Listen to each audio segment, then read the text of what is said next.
All right. Welcome back to your favorite comedy finance channel. Don't forget to like, share, subscribe. I have the one and only Fourth Society with us today. How's it going, man? It's going good. It's a pleasure to be back again, and thank you for having me on.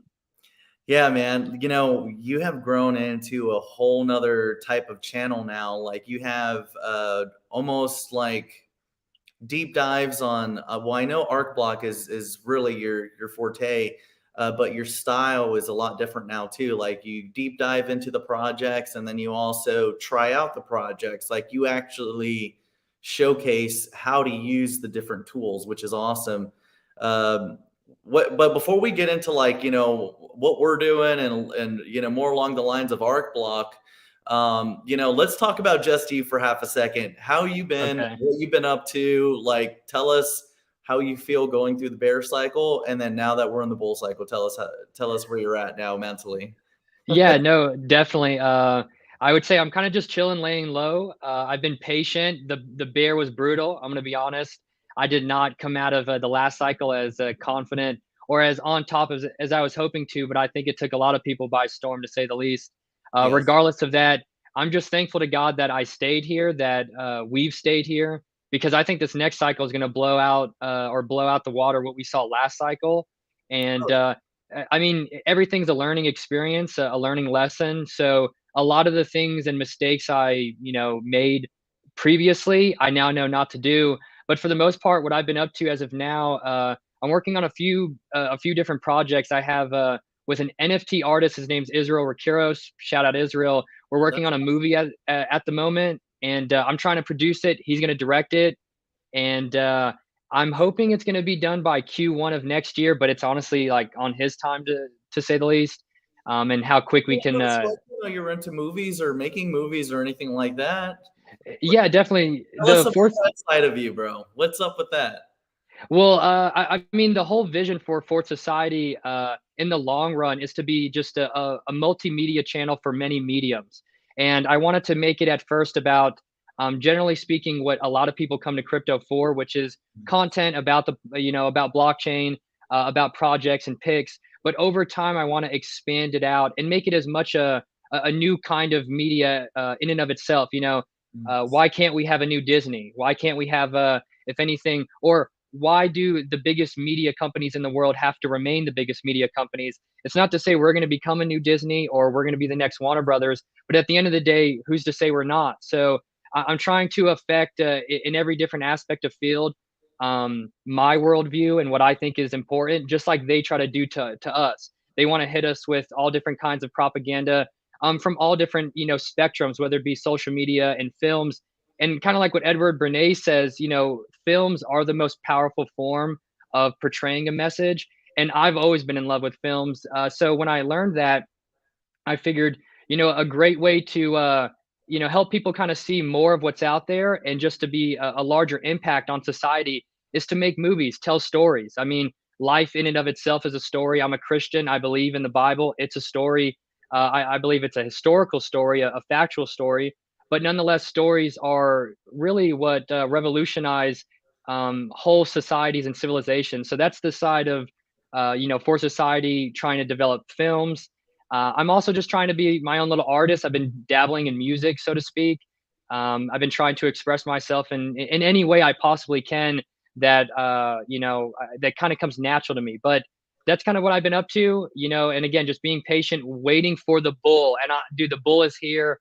I don't care what anyone says. It's getting pumpish. It's getting exciting, and it's just good to be back. It's funny. It's like no one's like there's an extreme disbelief, but like I feel like we're definitely there. I mean, there's no doubt about it. And don't mind me if I'm looking down. It's because I'm sharing the stream.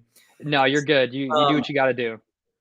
but I do feel like the bull cycle is definitely here. Everything we have talked about over the past year and a half is more or less coming into fruition. We used to talk about Japanese bonds being the dagger that was going to take down the U.S.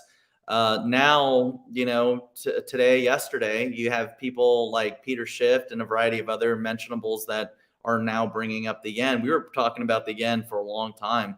We were talking Yeah. about it since 2022, mid 2022. about how this was going to end up turning out to be, because, you know, when you're watching the dollar deflate and overvalue, you know, what else are these holders going to do? They're going to dump the principal, because the yield doesn't supersede the inflation rate that we're dealing with in the States. So, you know, I felt like it was pretty transparent what we were going to see, not only with Japan, but a variety of other countries. But on top of that, still, again, this is leaving open a wide opportunity for people that are collecting assets. And that could be any asset. You know, see, the biggest issue right now that I think a lot of our experts out there that maybe, you know, the ones that were good enough to make it through the bear cycle, right? Or the people that have been here for a couple cycles, people that have experience in the market, they're concerned with each other, right? They're concerned with each other, and they're concerned with out trading the next expert. But it's like, no, you really don't need to worry about that anymore when you're getting out of the bear cycle, because the audience numbers are different. Therefore, you're going to be seeing a lot more buying volume. You're going to see people holding longer because they're anticipating the cycle.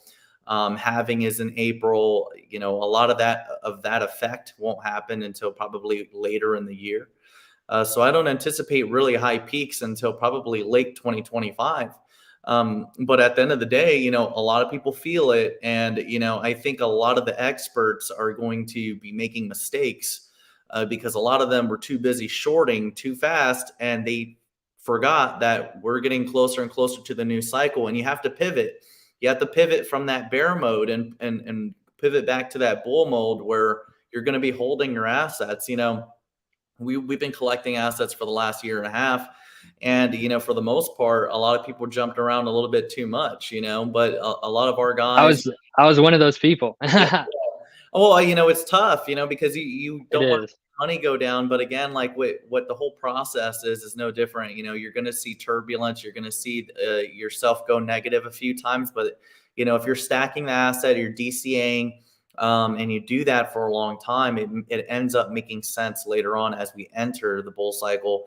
Everything that we're watching right now is pre-cycle. And, you know, especially with like something like ArcBlock, I know that's your forte platform. You know, we discovered ArcBlock together, you know, back in 2022 of June. So it's been an awesome play for me.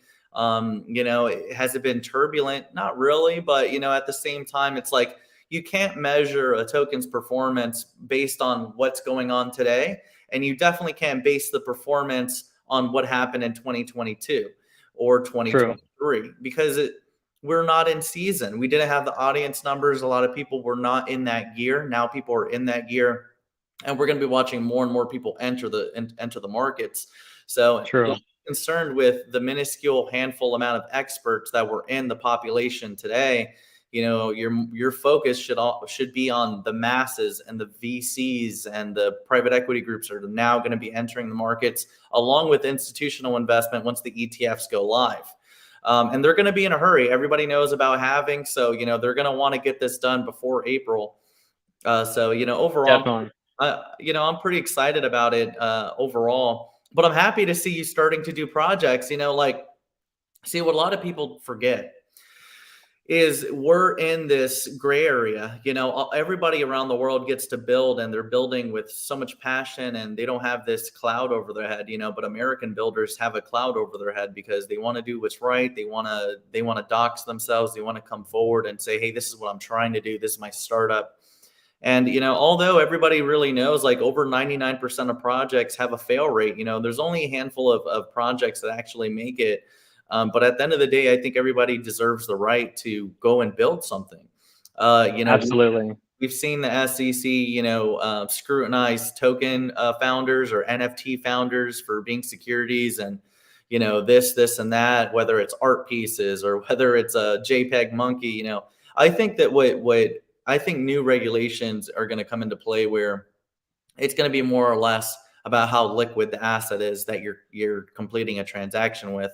Because it's hard to argue utility. Like, for instance, I'm a believer in meme coins and utility projects. Utility projects are always going to be my bread and butter. But, you know, at the end of the day, we're watching, you know, vaporware like Dogcoin and Sheeb, which, you know, they're good coins based on their market caps. But again, you know, when you're watching legitimacy be acknowledged for meme coins like that, or, you know, for any other meme coins out there, and Yeah, they're buying cars with it, or maybe a company is accepting it as currency to purchase a vehicle. You know, it's hard to argue any of the bullshit that a lot of people have for doctrines on what's right, what's wrong. You know, everybody's kind of doing their own take on it, which is kind of what I liked about Vitalik earlier. I don't know if it was earlier today or yesterday, but he tweeted out that he loves the fact that there's different approaches inside the. true. I saw that tweet. Yeah, Yeah, and that's true, you know, because I have my own project. I've you know, ran with different projects. I've built different projects for different people. Like, I've tried to assist so many different admins and different communities out there. Um, but at the end of the day, everyone has their different approaches on how they want to scale the token, how they want to generate interest or generate a community. But at the core, true. the core principle of everything is community is what ultimately creates confidence, liquidity, and legitimacy for the token, because you have to adopt it. You know, Yeah, no, definitely. you have to have something that's worth, you know, standing for. And if the community surrounds and they support it, and it doesn't matter if there's only 10 people, if 10 people support that currency, that's a currency. You know, like it's Yeah, whoever believes in it. And that's what we've really been shown with meme coins. It's like, if you believe in it and that's the community, then you believe in it, you know. And that's what's going definitely. to create more legitimacy, I think. No, um yeah. I mean, to a certain degree, Bitcoin, you could say, started off as just a community. I mean, it really was just a ragtag few of developers trying to expand out the possibilities that it could be. And it had some great underlying initial technology to make it happen, to push it forwards. But now, when you look back, it really did just start as a community and progressed into something that now people are saying is a, you know, a new asset class. And that's kind of what we're seeing, I think, across the space. Is kind of like what Jim Rickards had talked about some years ago, where Bitcoin is going to destroy our concept of money. What really can money be now? We used to think it had to be some form of a legal tender, and I assume that will still carry weight going forwards. But I think community tokens, and because naturally humans are just communal people. We love being in communities and putting our stake in the community we're a part of. And that's why really my two favorite picks right now is ArcBlock, because of its overall utility and potential, but MYC because I mean, you've been grinding out and building and expanding MYC with your own products, and you show up every day for the community. So many people have been left dry and stranded in the desert with communities that they thought cared about them or that they thought mattered, and it's just not so. It's something very rare that we have here, and that's why I've even stuck around. You know, and also you don't like to shoot the bull crap. You try to be as honest with us as you can, and that's a rarity. I think as we look back, history will show that a lot of, I mean, you know, not to throw BitBoy under the bus or anything, but you know, he turned into what was an influencer and one of the most respected influencers in the space, and he's now just become I don't know what. And maybe the money got to his head. I'm not too sure, but for the most part, I think over time we're going to see who is here from who is here to truly make a difference, who cared about the people they were interacting with. And again, there's so many people who are just here to liquidate, run off with some money and go to, you know, holiday for the rest of their life. But that's not what I'm focused about. I want to bring back I want to build something. I want to build an application. I want to build out, you know, ideas that for the most part, no one's going to give me the capital to do. Nobody maybe wants to give me capital to go build my movie or to go build my production studio or to even, you know, build on the things I want to. So clearly we got to do it ourselves. And that's what's cool about crypto, ICOs, or if anything, blockchain technology in general, is we can now raise capital faster, quicker, globally than ever before. And that's why I'm glad, you know, you finally, I know we had the AW token on Tron, but that now we have the MYC token on ETH is just more broadly kind of approachable, or if anything, people can get to it easier because everyone and their dog's got a MetaMask. And it finally allows us to raise capital, not just in other projects we're bullish on, but in a project we've been a part of, I mean, for some years now. So Yeah, exactly. Well, you know, it's important. still want to use both networks. You know, each network has a different community set, you know, or a different audience. Like Tron has more your Asia markets, more people from that region are going to be using that. ETH, you Hmm. know, has a pretty good dominance over the market in general, but it also has more along the lines of the Western regions, which is really what we needed. And we've been seeing major adoption that way versus the other way, you know, but we're still going to utilize both, because it's like, to me, you know, they're medium of exchanges. And you know, the way we want to use it is like they're a form of credit or a adopted currency for our community.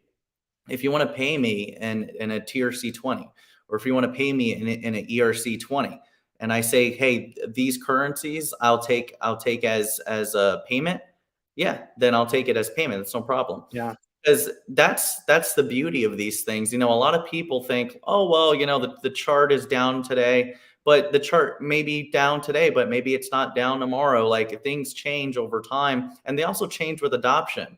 You know, a lot of people are missing the point where it's like, you know, when you're in MYC, you know, you go to the Telegram, right? You know, and you have fun with the Telegram. Well, we have a lot of our OGs and stuff like that from the last 4 years hanging out on OddApp now, but you know, on Telegram, people go hang out with us on Telegram. They see the data that we release, the economic forecast. We talk about what we feel and what we know in the marketplace, stuff like that. And then that also transcends to more users for OddApp. And, you know, we're already developing a front end tool for you to create an annualized payment calendar using ERC20, TRC20, or ETH. So we'll have a way for people to purchase annualized subscriptions to OddApp through a particular tool that we're going to release. Oh, sick. Yeah. So we're pretty much done with it. The only thing that we were arguing about, you know, was really the fact on whether or not we could implement it through the API on the software application itself. Can we do it? Yeah, it's easy. But the problem of doing that is, you know, stepping on someone else's foot, you know, and that someone else's foot happens to be Apple and Google, which is where platforms like ArcBlock are going to come into play.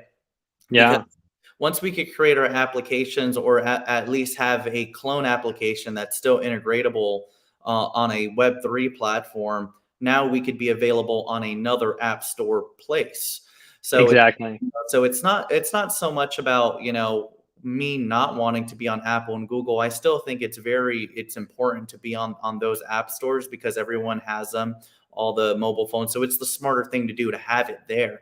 But if I want to have another version of it where I have it on another app store menu, then I will put it on more shelves if I could put it on more shelves. That's the point. Put your product on as many shelves as you can. So I'm happy with what Block is doing. In fact, you know, I've worked with Robert for about a year now, and he's been so welcoming to me. And that's the reason why I wanted to bring coverage to him, because if it wasn't for him, I would have never got listed on Apple as fast as I did. You know, he helped me get through a lot of that filtration process. So that was very helpful of him. And that's awesome. You know, if I were to tell him or say this in front of him, he would be like, it really wasn't a big deal. All I had to do was just this little tweak, or I told you about this little tweak, and it was over. It was only 10 seconds. You know, it was only 10 minutes. But you know what? That 10 minutes of his time to help me is what led me to get listed faster and actually helped me get where I needed to be, because I never would have figured it out. The only reason why he was so helpful was because he had already been through that process, and a lot of the barriers and the obstacles that I was going through, being it my first time. He's created thousands of mobile apps, so it's a lot easier for him to pick things apart. But for me, it would have taken me a lot longer. So his experience did translate over, and we've been partners ever since. You know, so like I really like ArcBlock. I'm going to support them and their community. I know it's good technology for the tools that you could use. So that's a thing for me. But yeah, you know, we're happy with where we're at, though. You know, we've done pretty well. A lot of people can see that, you know, that we're going to be there for the long run. Absolutely. You guys you're doing phenomenal, especially the recent marketing campaign, all the interviews. I mean, you guys, I know you're somewhat also a one-man army. I know there's a few people, you know, also helping you, but you just exploded out the gates. And some people don't realize you exploded not because it was luck, or because you just happened to be at the right place at the right time, but because you've been preparing these moments for a while. You've been connecting and networking. And sometimes it is not what you know, but who you know, that does play a larger part going forward in certain things. It does, you know, and that's what a lot of people think. You know, they feel like whenever you're playing with one project, that project can't communicate with another network or can't communicate with other communities. But one thing I've learned more than anything is, like, when you're networking with more people, that those people also have communities And those communities might have different talents or products or services that I need. There's a variety of products and services that I've already used with ArcBlock. There's a variety of products I've used with other companies, even people that are just freelancers. It just depends on what I need.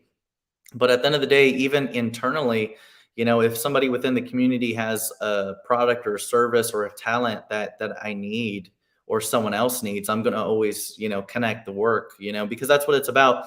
When you have a community token, it's about like transacting within your ecosystem. If there's something that needs to be paid for, if you want an MYC hoodie, you could pay for it using MYC token. If you need Definitely. coverage or you need something done, that could be transacted in MYC token. If a member wants to sell something and complete a transaction between another member, they could do that using MYC. Then of course, like OddApp in general, we have that where we say, hey, that's an adopted currency for OddApp. You could use that to pay for your services. So those are all different things that are going to transcend into this, so that's that's the point. You want to have it to where people adopt it and actually really love it, and love Definitely. clearly is going to come with security, right? So you want to have the security built into the smart contract. I'm going to be talking to a couple guys to go get the smart contract audited so that we can have like a certification badge. Sick. LP's locked for 33 years and 51% locked token supply. And then the distribution between everybody, including myself, is 1% or less. I got 2%. And then everyone else is like, I think there's only like 2 or 3 guys around that 2% range. But the rest, like, and they're just random wallet people, this was like completely like as fair as you can get, it's not a majority holding. It's like for real. Everyone's like 1% or less, it's very good distribution, and that's unheard of in a utility project. So that's going to be a big thing. It's super unheard of. And I mean, the chart looks wonderful. I know a lot of people like to focus on how the chart looks, but how you introduced it and how you kept everyone chill, like, hey guys, take a little profits if need be, so we can circulate out the coins and make sure there aren't like too massive of whales, so people don't have too much power to just rug the whole thing. Yeah, And because sometimes how you start is important.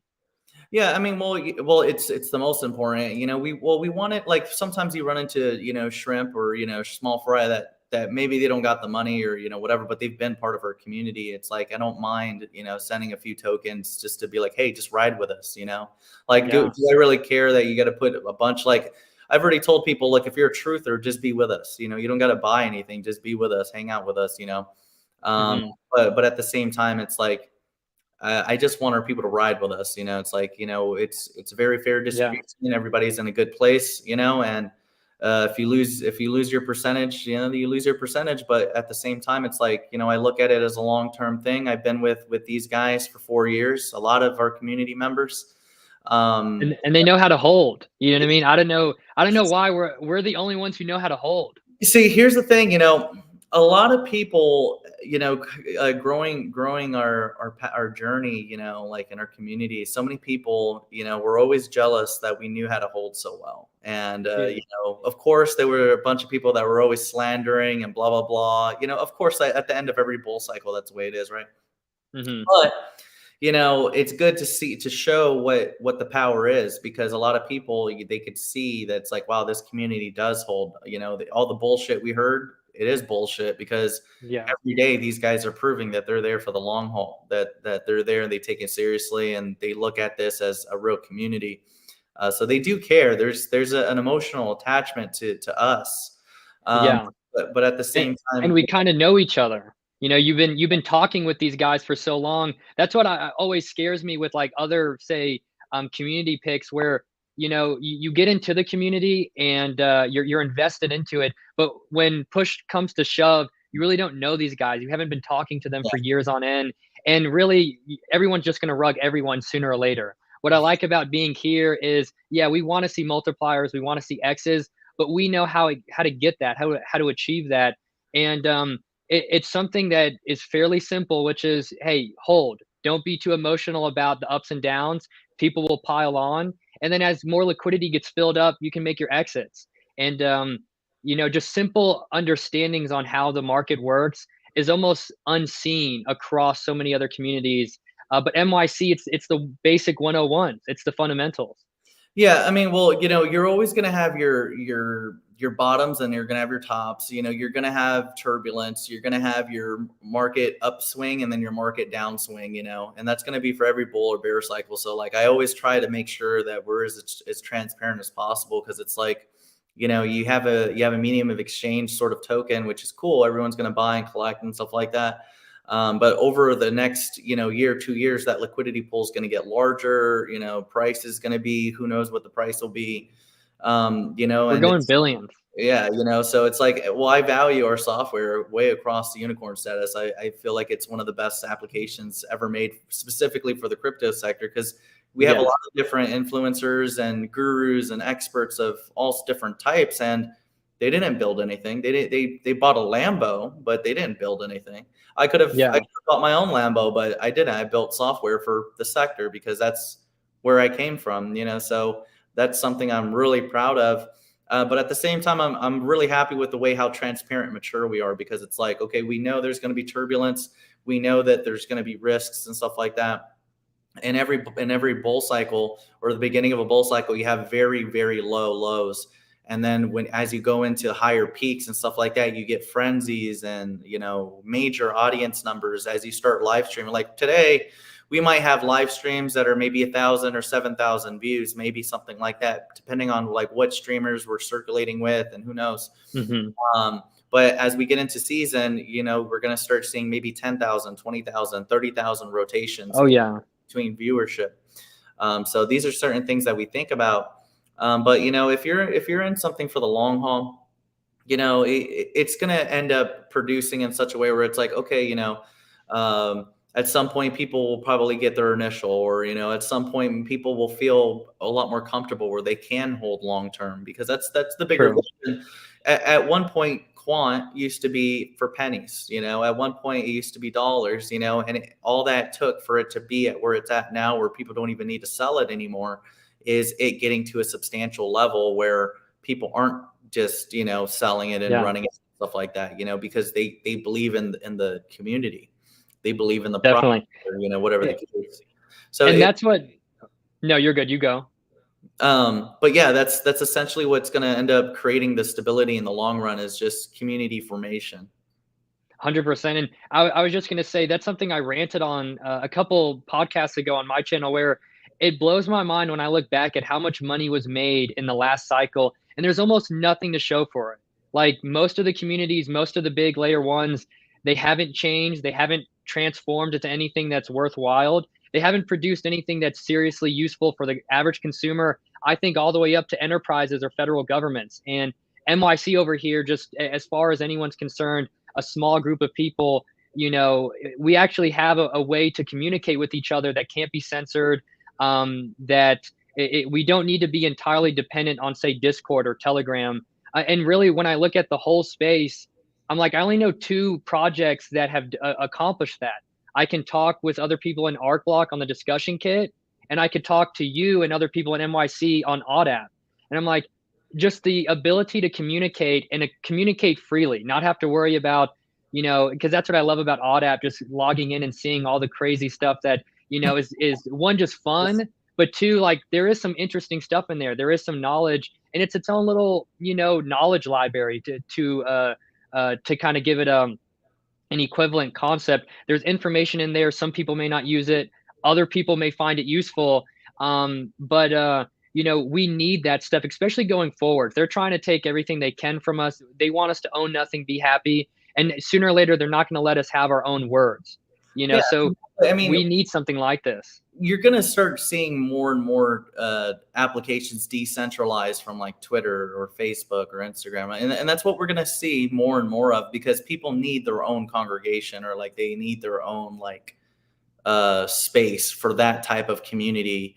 Because I feel like our community, it's like it's built on a lot of truthers, right? So like that truther community or that truther audience, they're going to gravitate towards ODAP, as opposed to Twitter, where Twitter, you're getting force-fed propaganda every day, or you're being force-fed propaganda on Facebook, or you're getting censored or banned, So, and people want to talk about certain different things. So like that's that decentralization where you're falling into a niche. I don't want to be Twitter. You know what I mean? I don't want to be Twitter at all. Like, do I? Yeah. Everybody wants to make a billion user application, but I'm not in it to making a billion user application. You know, like, would I love to see it one day at like 100,000 or maybe a million users? Yeah, maybe, you know, but I still want to keep it relatively small. So that way it's still that niche, because Yeah. like Jack Dorsey used to say this all the time. And I know we bump heads with him sometimes, but It's good to bump heads with him, because I think, those big guys, they need people to sometimes remind them, like, you might have had a good idea once, but it doesn't mean you'll continue to have many good ideas. Yeah, exactly. But like I was saying, like when he first came out with Twitter and Twitter had less than 100,000 users, he said that was like the funnest time for Twitter. So Mm. like, that's a serious, I understand what he's coming from, because as you get larger, if you're crossing 100 million, you have to worry about a lot more people, or you Yeah. have to worry about a lot more ideologies globally. So like you kind of have to think about things differently. When you're a smaller niche app and you're under 100,000 users, you kind of have your own special world, and I kind of want to keep that value together, and we'll see how everything goes out in the future. I mean, it's built specifically for crypto. So, I imagine it's going to get a lot larger as the years go by, because where else are you going to go? You know what I'm saying? Like, there's really not Yeah. that many places. Even Twitter right now wants everybody to KYC by geolocation. So there's going to It's be, I mean, crazy. personally, Twitter's going to get to the point where I might not even participate in it, simply because of how impeding it is on your privacy, and I feel like those are security risks, because it's like, if It anybody is. out where you tweeted, if they just know a little back end, they could find out where you tweeted, your location, where you are all the time, and then on top of that, Elon is selling your geolocation. That's not good for anybody too. No. If they get compromised, it's over. Yeah, and that's kind of where the DID is coming from, with decentralized identity, where people is like, the reason why I continuously say data is the new gold is because it's going to become very scarce. Today data is very easily accessible almost everywhere, but there's so many new tools and so many more people coming aware how much data is out there for free, or how much data is Mhm. out there so like blatantly, that now they're taking action to hide data, defend data, wipe data, making sure your data is clean, because a lot of these companies are monetizing so many people and they don't even realize it. And they're Yeah. giving up a lot of security risks, because it's like you're giving away, maybe my family information, or maybe my home address, or, you're putting me in a bad situation to profit, and I'm not getting paid for this. So, a lot Yeah. of these data will become scarce, I would say, over the next 5 years. It's going to become so scarce that it's going to be gold, is how I see it. I I I 100% agree. I think it's going to become super scarce, and like you said, it's going to become privatized. I had seen on Twitter a few days ago, this guy got a scam call, and it came up as a scam, but he was saying, like, sometimes it's not a scam; it's literally somebody trying to get a hold of you. But when he answered it, he was like, "I swear it was my mother on the other side." They used artificial intelligence to somehow replicate my mother's voice, and almost put me in a position where I was like, "Yo." I don't know if my mom needs me to, send this guy $5,000 in Bitcoin, or if this is literally a scam. And kind of like what you were saying, we've in the you could say past 20 years of using the internet, we've exposed ourselves all over the place. There's a photo of me somewhere, there's a photo of me right here, and kind of like what Robert had stated, as AI gets better and better at generating real lifelike images, it's going to get to a point where really, is that you or is that not you? And I mean, somebody could then generate a picture of you killing somebody and it looks hyper realistic. And who's to say you didn't now kill that person? So we're probably going to need to move into a world where if you make a phone call, it's a phone call through a DID to where you receive it. And even before you answer it, it's verified that the person you're answering the phone to is who you think it is. We're Yeah, going to need or, everything to cover ourselves like that. automatic blurring people's faces in the back, or removing So them. much stuff. Yeah, and I agree. It's going to become like that. And shout out to Keaton. He says Arc Block payment could allow any ERC20 token as payment. Correct. That is very correct. Yes. That's kind of where I was coming from ETH subscriptions. We could use ArcBlock for ETH subscriptions, or we could use our own tools. I'm thrilled for that. Yeah, we have the tools both sides. It's just about how we want to implement it. That's really the question. I don't think I do want to make like a monthly thing. I thought about it, but it's like we have to have a hybrid solution. We need to have it where it's like just business operations wise. We have to have it where it's like it's still feasible to use Apple or Google Store, so that way we could run the application. But we need to also have it to where you could purchase maybe an annualized subscription to OddApp, but through a luxury segment. So it'll probably be, I would say, probably be more expensive because we're going to have to deal with the turbulence of holding the token. I don't think we would divest the token immediately upon creating the transaction, because I feel like it'd be better just to hold them, and then only use them once I need them to, like, let's say if I need to pay for maintenance or, I need to do whatever. Every month there's a maintenance cost. So Gotcha. a lot of those things I have to transcend into the scalability of the token too. What if one day I'm getting a bunch of 1-year subscriptions? Then, how am I gonna extract the liquidity? I'm gonna have to. So, from that aspect, I need to make sure that it's like, okay, well, how do I make it to where I'm not harming scalability? How do I make it to where I could keep tokens in-house from the purchase, but also liquidate tokens where it's like an even play, where it's like, True.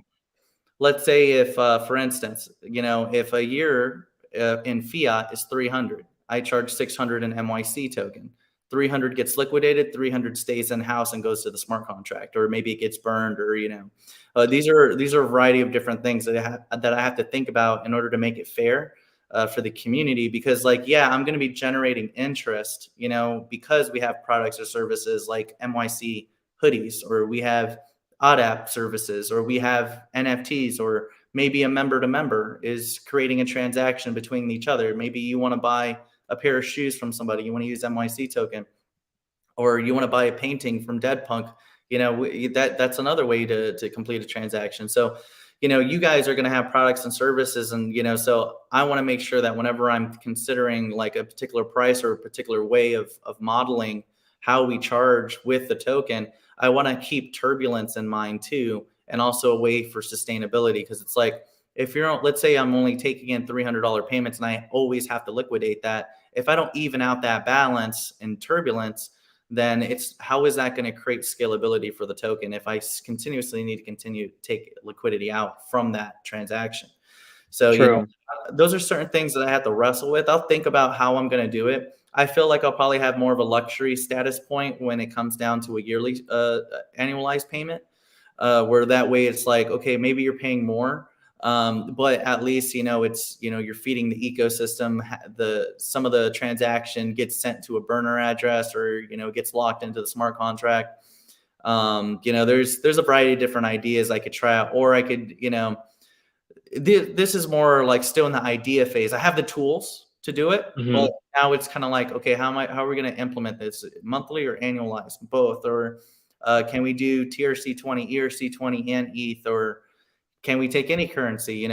These are certain things that I have to think about, but I'm going to take my time as I ease into it. I'm a little bit, I love the tool, I like the tools that we use, but at the same time, it's like, okay, you still have to have the customer grant permission for the wallet to extract tokens from their wallet. So how is that going to happen? Well, would I need custody, or will that person be sent a prompt and then they click into it, or I have to remind that person to pay every month?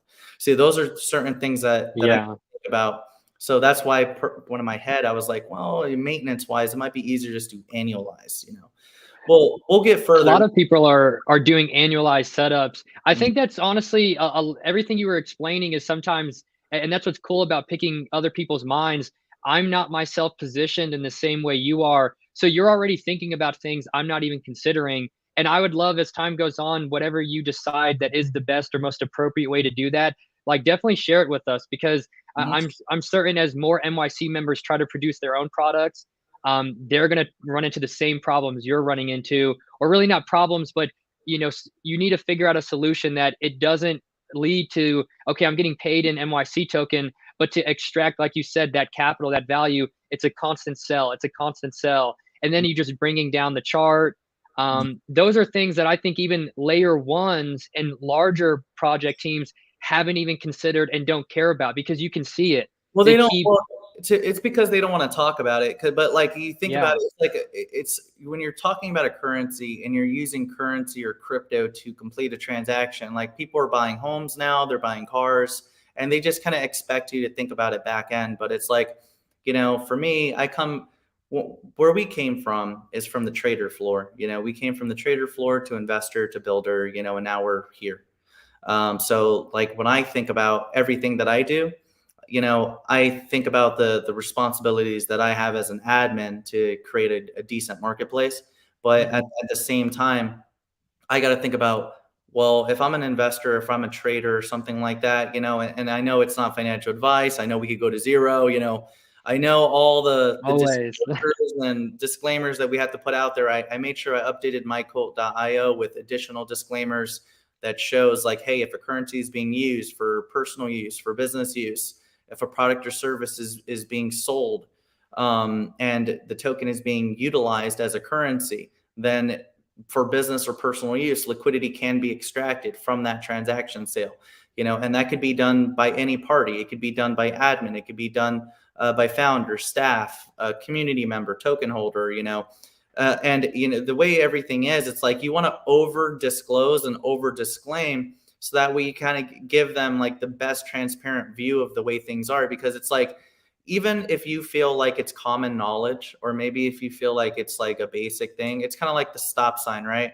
If you didn't know this, if the stop sign wasn't there, you wouldn't stop, Yeah, So you have to have like all these additional disclosures and disclaimers just to ensure that it's like, okay, guys, you have to understand risk, but you have to understand the way turbulence works when you're using a currency, or when you're trying to, whether a person's liquidating for profit, or liquidating for profit to extract the liquidity from the product they just sold. Like if I sold you a painting and you paid me an MYC token, then okay, I'm going to sell the painting. I have to divest to get that liquidity to pay for my services, right?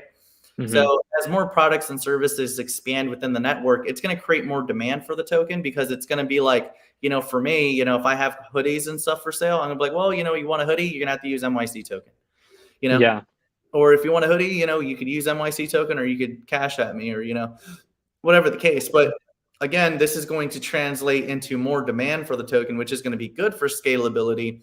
But on the flip side of that, you can't always just share the great news. You have to share the bad news too. Like, okay, true. well, if the token is creating product, or if the product is creating token demand, then yeah, more buyers are going to come in. That's good, but okay, when it comes time to service, or it comes times to pay for those products or whatever the case, you have to pay for the product. So how are they going to pay? Well, they have to extract liquidity by selling tokens to get that money to pay for whatever product or service they sold. So we have to cover everybody's bases and make sure we have like the disclaimers, like, hey, this is supposed to be a currency. It's a community token. We got the products. We have the right community, right diamond handed holders. We have everything we need. However, you still got to understand the way tokens work, because True. me and you, or, expert to expert, we can understand the way currencies work. People buy and sell Bitcoin for Ferraris, or they sell Bitcoin to buy gold, or, whatever they may do to purchase products or services with whatever currency they're using. They, a simple person just says, oh, well, I could just buy something with it. And that's all they think about. But they don't think about, okay, well, if I want to sell you a car and I tell you I only want Bitcoin, then, you're going to be pumping Bitcoin to purchase, right? So that's good. True. But if for me to take that money, then I got to sell Bitcoin, so, you want to at least have those discussions with people, even on a base level or framework level. So that way you stay as transparent as possible, but you also let people know it's like, if it's a tender, right? If it's a tender, or if it's a currency, whether private or public, whether for product or service, this is a currency that can be utilized for these products within this community, within this ecosystem. So, that's the greater dream of things, because it's like the more people that adopt, the more people that utilize it, the more real it becomes. And then eventually it just gets larger and larger and larger. More products get developed, more services get developed, and so on and so forth. And that's the whole reason why, when people want a token like Solana, or they want a token like ETH or XRP or XLM to grow bigger, well, you're going to want a community using that currency to build projects, that build products, that build services, so that way they could purchase more XRP, so XRP could scale because there's more products and services being built on top of that layer. So, you know, Exactly. you always want to go through that education process on both sides, so that way, you know, people understand what we have to do, and they understand what people are going to do, you know, whether they do it with malice intent, or whether they're just transacting, or whether they're, you know, whether they're just a holder or a user of the smart contract, Definitely. whatever it may be. You know, so we have to try to cover our bases as well, and just try to, like, you know, be as transparent as we can. Because, you know, I was talking to Robert Mal the other day about regulation. Great interview. Yeah, you know, not only that, but we were talking before cameras were on. But, like, you know, I was like, you know, it's crazy. It's like, there's so many countries that are out innovating us, and it's like we're kind of stuck. You know, it's like I mean, I'm sure a lot of people could market a lot better to extravagant levels, but it's like, you know, to what purpose? You know, okay, True. people want marketing because they want to pump a token, right? You know, I get it. That's basic. Yeah, that's But basically what we see. yeah, but, you know, but a lot of people don't consider the accountability that's on the admin's foot. You know what I'm saying? Because it's like, you know, the admin wants to do well, and he wants to stay in good light. If you don't have a good, safe marketplace, then it makes you look bad. Everything's going to be our fault, you know? So, like, you know, we want to make sure that we disclose and disclaim as much as possible. But at the same time, with regulation not truly in clarity yet, Robert himself was like, you kind of don't really know what to do, or how to do things. Like, yeah, you know, we're trying different approaches, like what Vitalik said, but at the same time, people are still shooting in the dark, and everyone does have their own approach. I had somebody Yeah. I had somebody ask me the other day, because I originally only had, I think, 2%, you know, because that's what I ended up buying. hmm Um, but, you know, I ended up buying 0.04% more. So I had a user ask me, he goes, I didn't know you could buy tokens. And I'm like, yeah, I could buy tokens. I could go and get ETH, and I could purchase the token. And he was like, hmm I didn't know you could do that. I'm like, yeah, you could do that. And I showed him David Schwartz, and then some tweets from Ripple about how they buy their own token. In fact, Yeah. Ripple, you know, themselves and a variety of other projects, they buy and sell their own tokens, or they utilize their token. They do all those things. Every admin hmm at some point divests his tokens and uses that for, you know, personal uses or business uses and stuff like that. But it's about disclosure. You know, does the community know that you're going to divest at some point? Yes. You know, does the community know that you're going to use that for business purposes, maybe operations expenses? You know, or are you going to use it to pay yourself? Yeah, absolutely. You have to have those disclosures so that way people understand, like, the way things work, you know, and I think that's the bigger problem. You know, Super bigger problem. Yeah. Nobody's educating. And really the point I've reached as of today, and a lot of the things that I learned came from hearing you and came from just being in MYC. There's not too many admins that are eager to educate their audiences, because they know the moment their audience gets too educated, they might start to see things they don't want them to see, or learn things they'd otherwise yeah, rather keep, you know, in the dark. yeah, I feel like the more you inform somebody, the better they are at seeing the way things work. You know, it's like when I first got into the crypto sector, whenever they heard an admin was selling tokens, they'd be like, "Oh my God, it's a scammer. Oh my God, this is a bad person." It's like, no, that's not the way it works. Like, that admin hmm actually has a responsibility to get circulation into the marketplace. That admin has responsibility to, like, pay himself clearly if he's, like, you know, Yeah. running the project, or he's doing marketing. He needs to pay marketers, or pay different networkers, or, you know, what if there's a mod that needs to be paid, or if you're making products or you're making services, somebody got to get paid, right? So, you know, it Exactly. all comes back to the way things operate. But if you produce enough value, you produce enough services and products, and people see that and they love that, then people hmm are going to play with your currency way more. It's kind of like Bitcoin, the Sonic token. You know, Yeah. it was just a meme coin, but when it got to about 10 million in market cap, 5 million in market cap, that's when they started creating t-shirts. That's when they started creating sneakers and clothes, and all of these things are going to transcend into people liking and using a currency for the products it pays for. So, you know, that's the real vision, and that's the real future of what MYC could be, or what any token could be based on community adoption. But it's going to take 100%. a unified view on it, though. My problem personally is like, the distribution, when you have, there's a lot of tokens out there that maybe you really like there's a lot of tokens I currently hold that are like, other layer ones or other layer twos.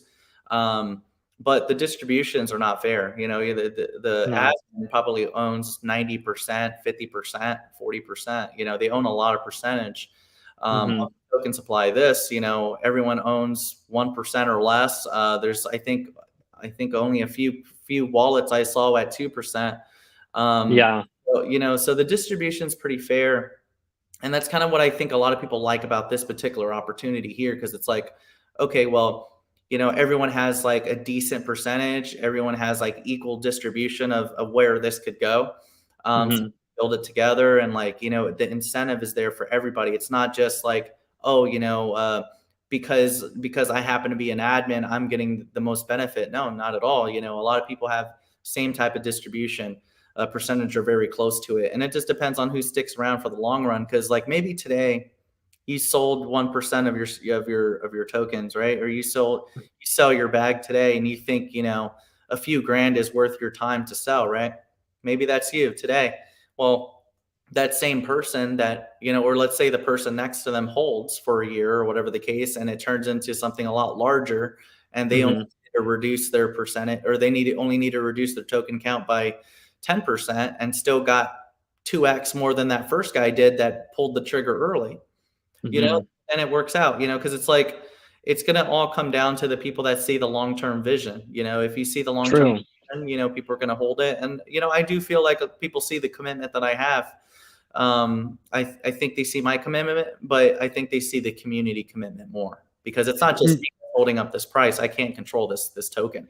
I don't have. No, definitely. It's gotten larger to where there is a real market effect to it. Yeah, like I actually don't have control over this market at this point. It's well distributed, it's diversified very heavily. So it's like, what's actually holding this token together is what the community is doing as a whole. So true. And honestly, what you're getting at is something that crypto introduced me to, which is, for Westerners and Americans, we're not really used to experiencing where, I buy something with the dollar, and the person who is receiving the dollar can go do whatever they want with that dollar. But in emerging markets, in countries across the world, they more so understand the need of, hey, I just got paid in this currency. What's the exchange rate of this currency to another currency?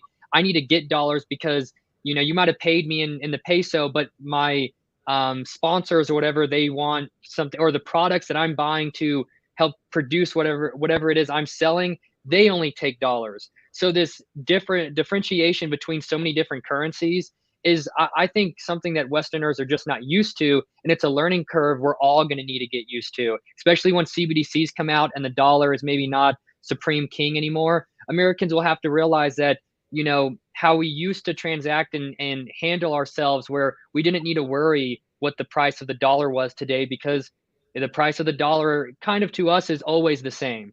But going forwards, I think what you're trying to express and figure out now is something that all the other markets across the world have continually needed to, knowing that everything's pinned to the dollar. And the people trying to figure it out now are going to be, you could say, the experts going forwards. You have to get your boots dirty. You have to get your hands dirty, and you have to, in some ways, figure it out yourself, so to speak. And kind of like what even Robert says, is a lot of people who figure it out, they keep the knowledge to themselves. And there's no way to monetize it. And what I like is you've done a lot of, getting your boots dirty, but then reporting it back to us, reporting to us what's going on and why you're doing certain things and so forth, which is truly important. Yeah, well, I want to make sure that our community is armed with internal knowledge too. It's because it's like, as I think what makes people, or makes our community good investors or good traders is, or even good builders, is because we have mindsets of everybody. And people that are brand new to the sector, they only come in with their expectations, or with their only interest is whatever their interest is. But they don't understand, like, well, what does the admin have to think about, or what does the builder or the developer have to think about, or what do the traders need to think about? These are all certain things that will help you become a better individual in the crypto sector if you have everybody's intent in mind. True. you know, you can't, clearly you're not going to make everybody happy, but at the same time, if you know what makes everybody happy, you could probably craft the marketplace in the best way possible to meet everybody's demands at some sort of level. There's a decent balance. Yeah, exactly. You know, so like I want to make sure that our people are armed with knowledge and data, you know, because first of all, like it lets you know the dangers and the risks, right? That's key one. Especially in other communities and other markets that, or other picks that they might branch off into. Yeah, exactly. You know, so they have to know the risks and the bets that they deal with. Okay, so there's the dangers and the risks out there that you got to educate on, but also you need to educate on the way a business model works. You know, if you have a real business model, or you have some sort of service or product that offers enough value for demand to be pushed through a token and paid for it with that token, or some sort of service or product that makes a customer pay for it, that's what creates viability. Because you know it's not enough to just be cool, it's not enough to just be a nice design, it's about delivering enough value in your product or service for people to pay for it, because that's what creates a real business. Or what creates a real business is value. So, you True. know, a lot of people in the crypto sector, unfortunately, think that, oh, well, if I have a token and I make this bridge and this bridge and that bridge, and I get 10 listings, this is me developing. No, it's not. You're not developing anything. You're creating railways or railroads to a bunch of cash registers, but you don't have a product. You don't have anything that's pushing demand to this token. The Yeah. only thing that'll allow demand to something like that is marketing. But what are you marketing? What are you doing? So, And you're also producing more security risks. You yeah, know, I mean, I don't know how many bridges have been compromised and money stolen. And again, it's like not everything needs to be a new DeFi protocol. I don't need everything to be a liquidity pool. I'm okay with the tokens I have. Let me spend them. Let me use yeah, them. I think what people got to see is the bigger picture around microeconomies. You could create your Mhm. own microeconomy within your own ecosystem, and that could be your community's economy for whatever you might need. Yeah. So it's like these are certain opportunities that I think a lot of people are missing, because it's like if you get to that level and you start transacting and you start doing business within your community and you keep your microeconomy there, it can actually grow into its own city. Because think about it. Let's say I go buy property Yeah. and I say, okay, on this property, we'll accept MYC token. Then what? You know, so like that's how fast and real things could become, but you have to give it Mhm. some sort of value. You know, so I'm really happy with where we're going with it. Been really happy with Robert, you know, especially him assisting me throughout Same. my own journey. I've let him know a variety of my own troubles where I'm like, yeah, you know, it's like I want to make a name for myself. I want to be somebody. Yeah. Crypto gave me a name, so like I want to do as much as I can for the sector. I want to build things that people use every day, and OddApp is used 24/7, 365. So that's It why. is, and there's not too many crypto products that actually are, aside from maybe the exchanges. You Yeah, know, a lot of exactly. That's things what are I just tell dormant. people, like, guys, what project are you using every single day? Like, think about it. What project has made a product or service that like you're actually using every single day? Think about it. I only have two. It's Audap, and it's the page kit that I use for my website.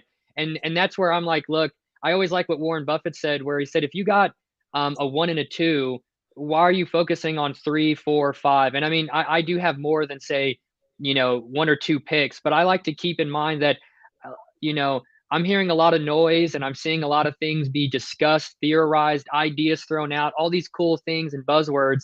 And we know all the buzzwords, but I don't really see anything happening that I can pick up. And within, the next 10 minutes, I'm utilizing it. It's benefiting me. And in regards to the microeconomy, that's what excites me about the payment kit blocklet. I can't go out of my way to create that for myself, but to know that here soon I'll just be able to download it, attach it to my website, and then boom, I can accept Bitcoin, any ERC, ETH, ABT, credit card, Stripe integration, and so forth. That's really some of the biggest problems a lot of small people have, is how do I get paid and not have to worry about, Jack, Bill, and John taking, a percentage of it, all because, they need their percentage. I think Glenn Hutchins said that it's only here in America or in the West, in the financial services sector, that the technology has gotten better, but the fees have gotten also higher. It's supposed Yeah. to be the better technology, the price of this stuff decreases. But now every single thing that gets attached to your way of processing a payment, they want a fee. The bank wants a fee. The guy that's like overlooking everything to make sure it's good, he wants a fee.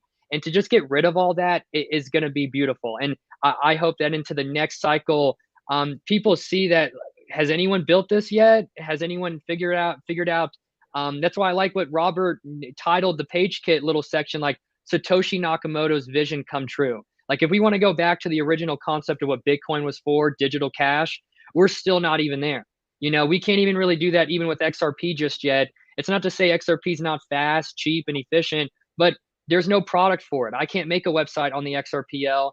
I can't plug in my domain, and then the page kit already makes it so easy. Within like 5 seconds, I got a GoDaddy website basically, and it's Yeah. decentralized. I got a DID to It's sign in. still a 1.0 blockchain. So, you know, there's that, you know, so you have to think about that too. It's like you have the 1.0 blockchain, and then which is just your, you know, your ledger technology, really just a recording device of your transactions.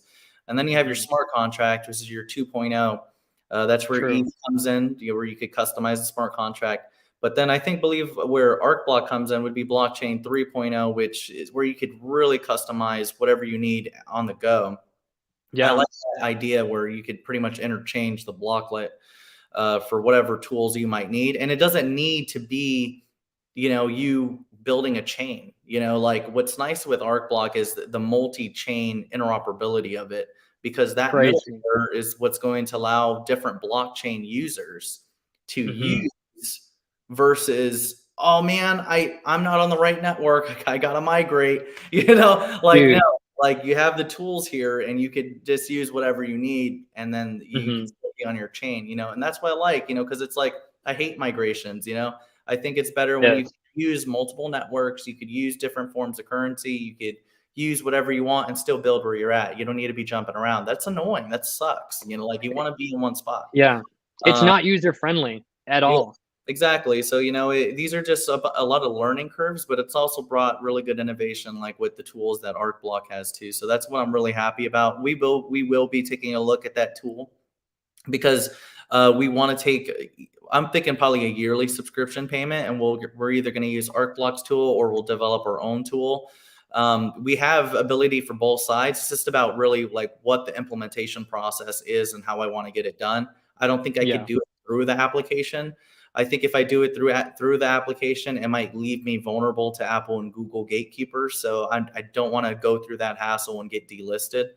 Same. You know, so like there's certain little things that I have to think about outside of just, here it is, you know, I have it, you know, I have it ready to go. We could use it today, but it's like how you want to implement it is the scarier part, because you got to think about it. If the tool is taking custody of someone else as well, or if it has access, that's scary. Yeah. I don't like that. I'd rather, you know, it needs a prompt, or the user. Okay, well, now the user needs to remember to pay a month. I don't like that. If he does it because they're gonna forget. They're gonna forget. Yeah. If they do it by a year, then they could just take care of it right then and there, and don't got to worry about it for the year. They come back in a year and they're ready to go. You know, that to me is a better way to do it. And maybe we could just do a peer-to-peer thing where it's like I get the transaction, email gets alerted to me with first name, last name, email. Get this person 1 year. I could go to my dashboard, write in their information, and then give them that year pass. So that would be a cooler way to do it.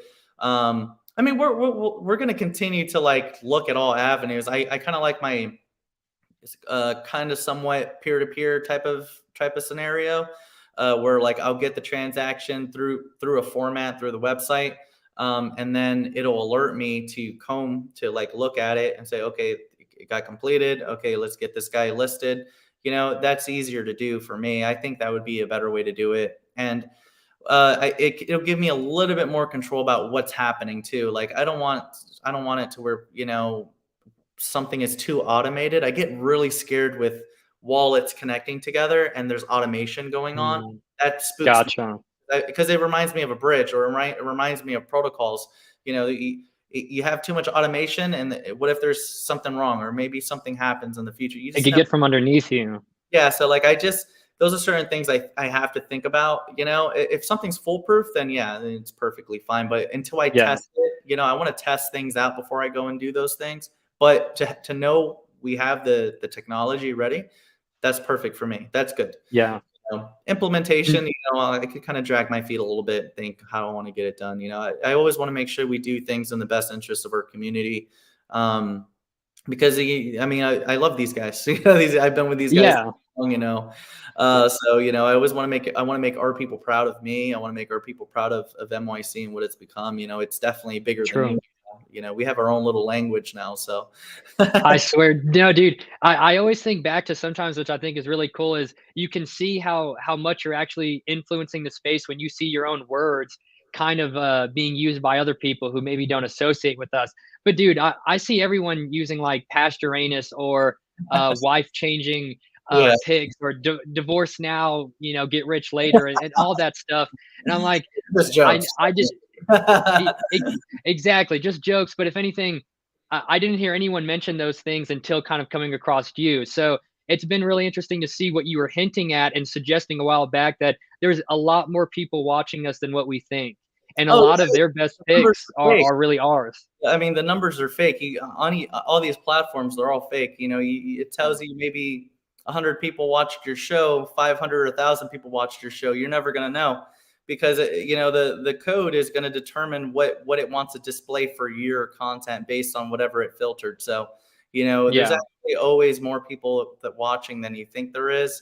And your reach is a lot further than you think it is, but the platform don't want to let you know that, because if it shows you high numbers for the attitude that they don't like, then They want to depress you. They want to yeah, be like, yeah, you're not doing anything. Get well, out of here. even if they're not suppressing your reach, they want to make you feel like they're suppressing your reach, Mhm. because if they do that, then it'll discourage your behavior, you see. You But said it. Yeah. for You'll me, conform to the beast. You'll conform to to their image. exactly. So that's why I don't do that. I don't care what the numbers say. I continue to keep doing what I'm doing. I don't care if it says I only got 500 views. I always think in my head, I probably got way more than that. So I always think of it like that, because it's like I've seen views taken away from my videos. Mhm. I've seen likes taken You've away. recorded it, like, you've documented it, and I'd rather have 500 legitimate viewers, watchers, subscribers, people that care about the message I say, than 10,000 bots or 10,000 NPCs that are kinda only here to click on it because I said something's gonna pump. And really, that's what inspired me to speak my mind and kind of just make content that I wanna talk about, is kinda seeing you do it and see, like, look, Dion's been able to grow out a community regardless if everything he says is what they would want us not to say. So if he can do it, then we can do it. And that's what I can't wait to see, is as time goes on, sooner or later, there's going to be a plethora of MYC influencers. And Well, it's it's going to be insane. nobody used to curse until I did. Everybody would never Yeah. was cursing on YouTube, and then everyone started doing it, and then they weren't getting censored for it. I was like, this is how I know people are like going onto my account and like trying to They're get. watching. Yeah, they're watching, but they're not, which always, blows my mind is, look, if you learn something from someone, credit them for it. Like, that's why I always like to credit, you for putting us onto ArcBlock. I mean, you were looking for picks back then that nobody wanted to look at, and everyone would just look at the price and say, who cares? Now those picks are becoming the talk of the town. That's You what I'm know, I, saying, man. Everybody was making um, fun of BLZ for the longest. They were making fun of dude, Bill. Now look at you. yeah, No, and they're going to be saying BLZ's the same popping. thing. Watch. So they're going to say the same thing about MYC, but they're going to be definitely saying the same thing about ArcBlock ABT, because Yeah. something, BLZ was at 6 cents. Nobody gave a fuck about it. Guess what your boy did? He bought a lot.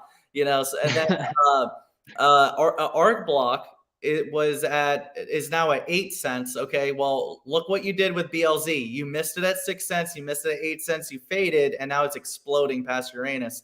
So Yeah. that's what's going to happen with ArcBlock next. This is its first year on a Coinbase Tier 1 exchange.